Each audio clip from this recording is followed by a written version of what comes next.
I have been every voice. You are the chosen one! Anakin! Anakin! This is where the fun begins. Inside your head. Hello my dear friends and welcome back to another Star Wars news update. In today's video we're going to be talking about a very strange new announcement by Lucasfilm, The Mandalorian, Obi-Wan Kenobi and more. As always my dear Megalorians, before I dive into the news, please may I ask you to hit that big red subscribe button if you've not done so already, and also be sure to give that bell a good old tickle to be alerted each and every time that I post new content. Also my friends, we're so close to 60,000 subscribers and I will be doing a special when I do reach that milestone. It could be a Q&A, it might be a docu-style video, we'll just have to wait and see. But do stick around for that and make sure you subscribe. Also guys, if you are subscribed, please make sure you are still subscribed. The reason I say that is YouTube has been really strange the last few weeks. They've been removing likes from a lot of Star Wars channels. They've also been removing subscriptions, so do please check that. But without much further ado and without any more jibber jabber, let's just dive straight into it. So it seems as though we're getting a new Mandalorian book. Now if you guys remember last month, we were meant to get the Mandalorian Ultimate Visual Guide as well as a novel, but both of those were mysteriously cancelled after the Gina Carano firing. Now though, Lucasfilm have a very bizarre announcement. They're releasing the Season 1 guide to The Mandalorian next month. That's right, Season 1, not Season 2. So I'm going to give you my thoughts on this in a minute, but let's take a look at what this article says. Insight Editions have announced that Star Wars The Mandalorian Guide to Season 1 is going to hit retailers on May the 18th. The book is dedicated to the first season of The Mandalorian and features character files, plots, settings and behind the scenes content. So we do have a couple of pictures as a preview and you know what, it looks really awesome. In a little bit I will go through the fact file for Kuiil, who obviously died in Season 1. But first guys, I want to share with you my thoughts on this whole situation because it is very strange. When I first saw this announcement, I had a few questions. Why was the original Mandalorian guidebook cancelled, and why as a substitute are we getting a Season 1 guide when the first season of The Mandalorian was almost 2 years ago? We should be getting a Season 2 guide, but we're not. Honestly, I think the answer is both simple but a bit confusing. One of my initial thoughts is that it has to do with Gina Carano. When Gina was fired, it changed the original plans that Jon Favreau had for Cara Dune in the upcoming Mandoverse, which includes The Mandalorian Season 3, Rangers of the New Republic, Ahsoka and the Book of Boba Fett.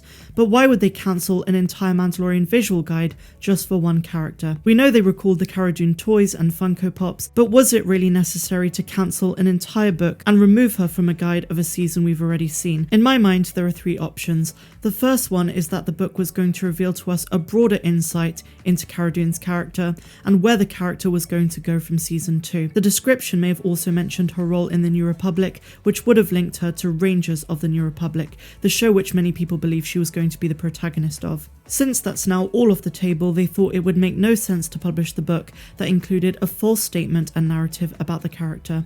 The second option is that they wanted to purge the most recent appearance of Cara Dune, even in book form, so they scrapped it. Now I know what you're thinking, Cara Dune is also in Season 1, so why would they release a Season 1 book about the Mandalorian if she's included? Well, it seems as though she might not be included because in all of the descriptions I've seen on Goodreads, on Amazon, even in this article, they mention Giancarlo Esposito who played Moff Gideon, they mention Carl Weathers who played Grief Karga, they mentioned Pedro Pascal, but there's no sight of Gina Carano or Cara Dune, so they may have scrapped her for this one, which is why it's being released 2 years after Season 1 dropped. So even if she is included in this guide, it's probably because she was on good terms with Lucasfilm when Season 1 dropped. Now the third option is that the book just wasn't what they had hoped for. Either it was editorial errors, failure to meet deadlines, or whatever other reason, it just wasn't feasible. So what they're doing is releasing a Season 1 guide now, so it gives them more time to modify and release a Season 2 guide probably sometime next year.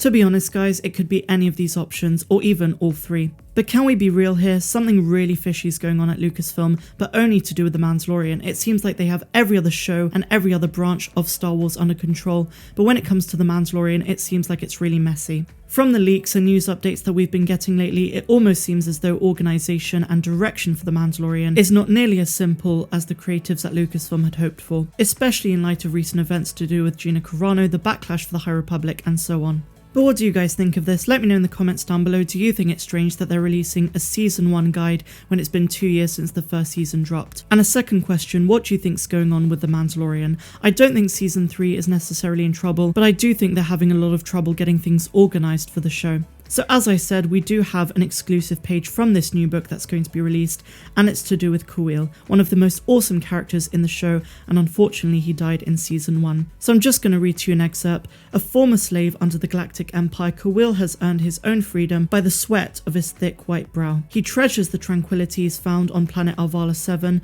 but peace, just like freedom, comes at a price.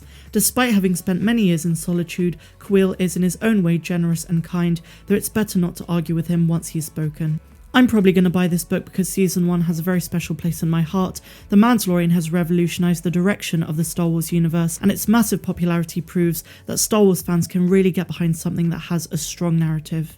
So now, my dear friends, we're going to move on to our next article. We're actually going to be talking about Obi-Wan Kenobi because this is a very good article which asks the question, why did Obi-Wan age so much between episodes 3 and 4?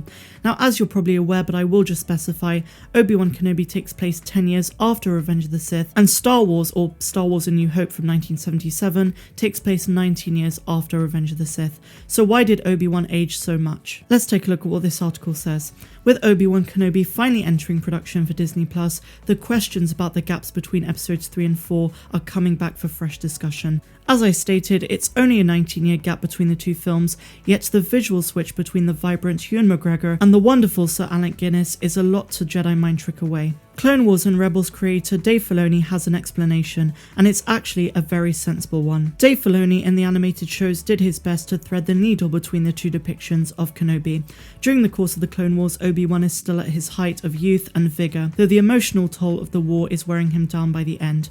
After episode 3, Revenge of the Sith, Obi-Wan disappears from almost all depictions of the Imperial ascendancy, save for an appearance in Rebels. The episode, titled Twin Sons, does more than tell the end of Darth Maul's story. It offers an emotional glimpse of Kenobi's hard-aging destiny. Luke Skywalker is still a child, unaware of his Jedi Guardian waiting close by. Kenobi does not only look older, but he sounds it too. So here is Dave Filoni's explanation for all of this. He says, being out there is a journey for him in his own right. It's like a rite of passage, and it's like he's got to stand the heat of the desert and the cold of the night, and he's learnt that, and that's why he's aged so significantly. All the cares that he's had, all the people that he's seen die, I think it's all very difficult for him. So basically the explanation is the physical and mental toll of being on Tatooine after the events of the Clone Wars and Revenge of the Sith. You have to remember that Tatooine is a very difficult world to thrive on, and the Ben Kenobi that Luke Skywalker eventually meets has gone through some really devastating events. In the harsh desert, Kenobi has little to do but contemplate all of the things that have gone before, while retaining what hope he could for the future. And obviously all of this implies that the Obi-Wan Kenobi series is going to be epic, but it's also going to be a tale of tragedy as well for Obi-Wan. We know he's experienced a lot of PTSD, and we're finally going to see that on screen. As always, guys, with all of the upcoming shows, I will be covering them on my channel.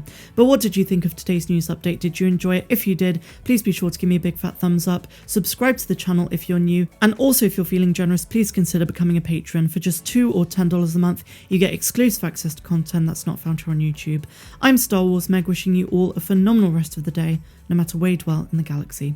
Have a good one.